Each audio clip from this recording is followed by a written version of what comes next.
Ito ang GMA Regional TV News. Mainit na balita hatid ng GMA Regional TV. Hindi lang sa Metro Manila idinaos ang kilos protesta kontra katiwalian, kundi pati na rin sa iba't ibang probinsya. Chris, pahingi kami ng detalye tungkol dun sa mga protesta sa Luzon. Tony, may kabi-kabilang rally sa Bulacan na isa sa mga sentro na investigasyon sa maanomalya umanong flood control projects. Sa Malolos, dumiretso sa tanggapan ng 1st District Engineering Office ang mga rallyista. Hinandado pa nila ang gate gamit ang replikang kadena.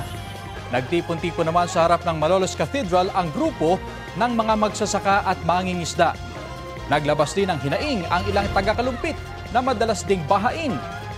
Sa Angeles, Pampanga, inikot ang isang lobong buwaya at pinagpapalo ng mga rallyista para ilabas ang kanilang galit sa mga kurap. Nagsama-sama naman sa Malcolm Square sa Baguio City ang ilang residente at estudyante.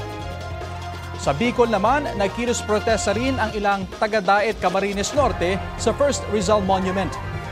Habang sa tapat ng Sorsogon Provincial Capital, nagkaroon ng rally sa Sorsogon City.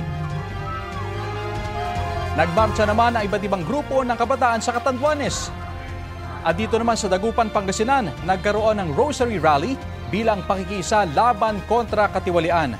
Ganyan din ang idinaos sa Lingayen kung saan nagtirik pa ang mga taga-simbahan ng mga kandilang nakahugis ng krus.